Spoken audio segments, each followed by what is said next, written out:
Esta edição do Brasil Meio-Dia abre com esse assunto que preocupa os brasileiros de uma forma geral. Segundo dados do painel de arboviroses do Ministério da Saúde, o país já contabiliza 1.020 mortes pela doença em 2024, sendo que mal passamos do primeiro trimestre. Esse é o terceiro maior número desde o início da série histórica em 2000.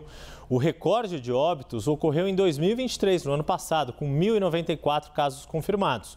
O segundo maior ano, justamente 2022, 1.053 casos.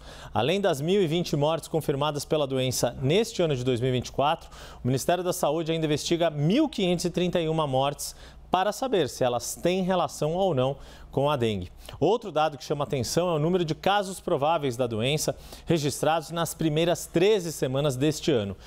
Mais de 2.671.000, uma taxa inédita na história do país e por isso tem se despertado aí tanta preocupação com a possibilidade de se atingir este recorde. E por isso eu trago aqui Pedro Duran com mais informações sobre o panorama da doença em 3 grandes capitais do país, as três mais populosas. Boa tarde, Pedro. Bem-vindo ao Brasil Meio-Dia. Oi, Yuri. Boa tarde para você, boa tarde para todo mundo que acompanha a gente aqui na CNN.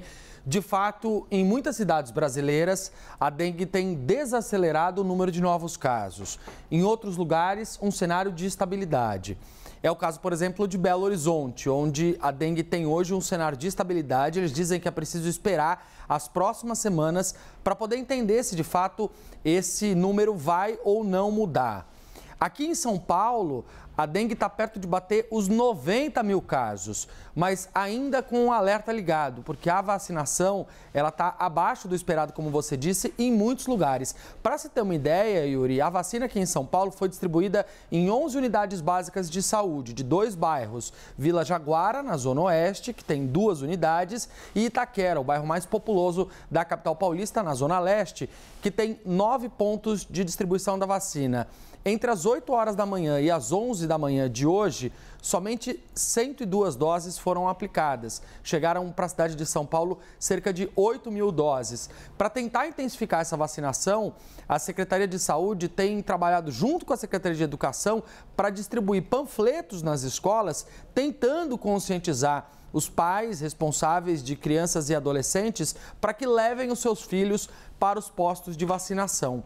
Em outros lugares, Yuri, já mudou completamente o panorama. É o caso, por exemplo, do Rio de Janeiro, onde os números de mortes por influenza passaram muito rapidamente os números de dengue. São 8 mortos por gripe e 7 mortos por dengue em 2024. Até por ser uma doença também mais contagiosa, né? Pelo ar, não precisa do Aedes aegypti para transmitir. É uma velocidade muito maior. E a gente tem hoje, na cidade do Rio de Janeiro, 147 pessoas internadas com quadro gripal, o que tem preocupado as autoridades de saúde. Mas é importante lembrar também que o Rio estava entre as primeiras cidades que receberam aquelas doses da vacina do Ministério da Saúde. Já está caminhando para o encerramento da vacinação. Deve terminar na semana que vem a vacinação das crianças e adolescentes contra a dengue no Rio de Janeiro. Em outros lugares, como é o caso do Distrito Federal, por exemplo, que a gente viu no início do ano uma grande dificuldade de lidar com a dengue, justamente por conta do clima e também das questões geográficas atreladas àquela região de Brasília, a gente já consegue perceber que nas últimas 3 semanas o número de novos casos tem desacelerado, que é um pouco também a tendência de São Paulo. São Paulo deve ter um cenário muito semelhante a esse.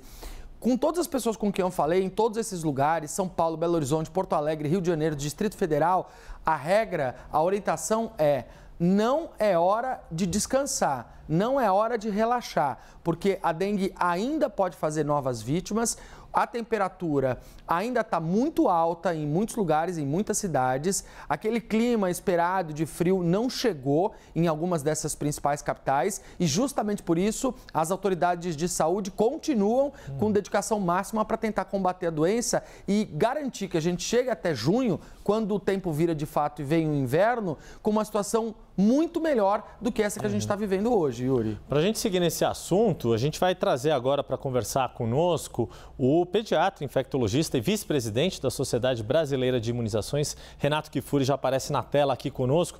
Doutor Renato, muito obrigado, doutor Kfouri, por estar conosco aqui. E queria começar justamente deste ponto que o Pedro Duran estava trazendo, do quanto, se é possível já se afirmar que a onda da dengue foi antecipada neste ano de 2024 e o pior já passou ou não?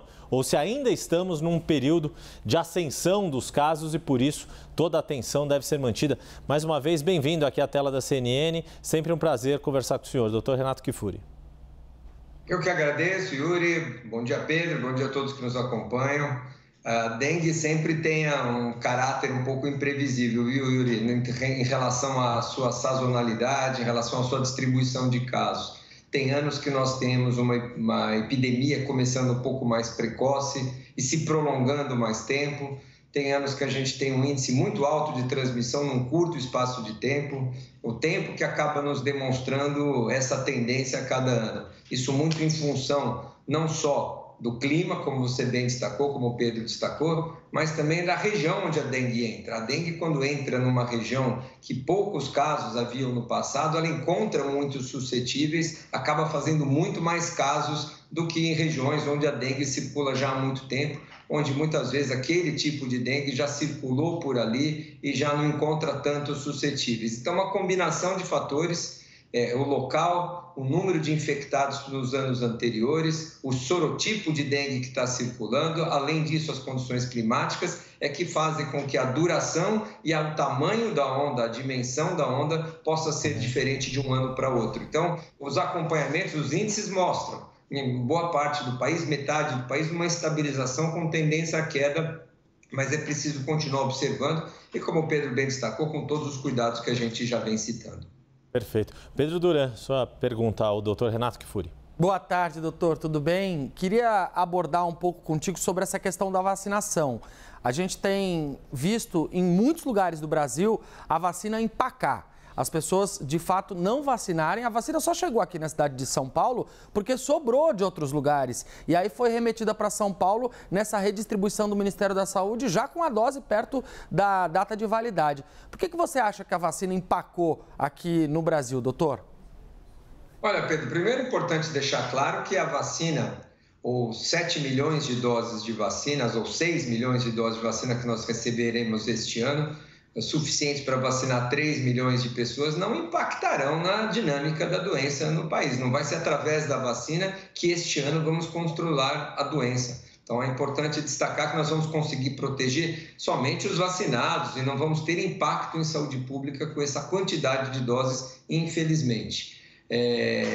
A campanha de vacinação, quando ela é muito setorizada, Pedro, quando a gente tem só alguns municípios, só alguma faixa etária, ainda mais em adolescentes que não frequentam regularmente unidade de saúde, elas são campanhas muito mais difíceis. Nós não podemos ir nas grandes mídias, na televisão, compareçam, vacinem, porque são poucos os municípios que têm direito à vacinação, cria uma onda de desinformação, às vezes, muito grande. Cabe a cada município fazer uma divulgação e mais, fazer estratégias de levar a vacina onde está o adolescente. Não há nenhum programa de vacinação de sucesso no mundo, Pedro, vacinando adolescentes, que não usou a base escolar como vacinação. Imagine se nós tivéssemos que vacinar 100 adolescentes esperando-os sentados dentro da sala de vacinação. Quantos iriam espontaneamente, conflitando a agenda dos seus pais com a sua? Se você leva essas vacinas, essas doses para dentro de uma escola, numa tarde você vacina essas 100 pessoas, né? Então, é muito mais rápido. As pessoas não vão, às vezes, se vacinar por desinformação, porque não tem tempo, porque não tem condições de acesso. Você ofertar o acesso de maneira facilitada é crucial para você conseguir altas coberturas. Infelizmente, poucos municípios têm adotado a vacinação escolar como estratégia de adolescentes. Ontem a ministra anunciou que vai ser um programa de governo agora, vacinação na escola. Eu espero que efetivamente isso aconteça, porque isso é um pleito nosso da sociedade já há muitos anos. Doutor Renato Kifuri, já que a vacinação neste ano não é a grande estratégia para o enfrentamento da doença, qual, na sua avaliação, tem que ser a grande estratégia? É ainda a campanha de conscientização para combater os focos do mosquito e quando, se é possível prever, estimar, quando a vacinação vai ter um volume suficiente para conseguir controlar melhor essa doença? Olha, Yuri, esse ano duas estratégias, ao meu ver, têm que ser os focos principais. Uma delas é a diminuição dos criadouros. Quanto menos mosquito, menor a chance de transmissão e, consequentemente, o número de infectados acaba caindo.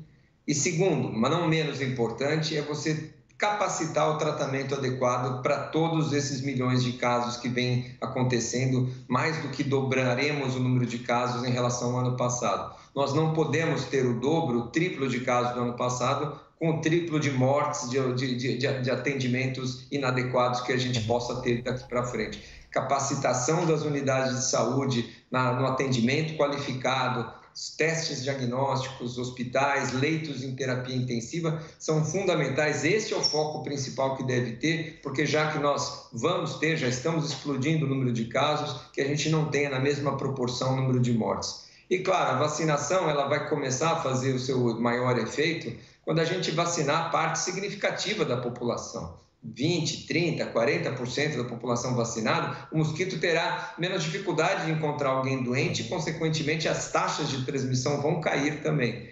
Para o próximo ano de 2025, o compromisso do laboratório é entregar somente mais 8 milhões de doses. Ou seja, nós vamos vacinar 3 milhões de brasileiros esse ano e 4 milhões de brasileiros no ano que vem, que ainda é muito insuficiente. Contamos com perspectivas de mais doses deste produtor, do licenciamento da vacina do Butantan para complementar esse cenário de oferta de vacinas, para que a gente possa avançar. A imunização não será no curto prazo o nosso remédio, a nossa bala de prata para controlar a doença. Este é o Renato Kfouri, infectologista, vice-presidente da Sociedade Brasileira de Imunologia, e também agradeço Pedro Duran que me ajudou aqui nessa conversa. Doutor Renato, muito obrigado por estar conosco, uma boa tarde para o senhor.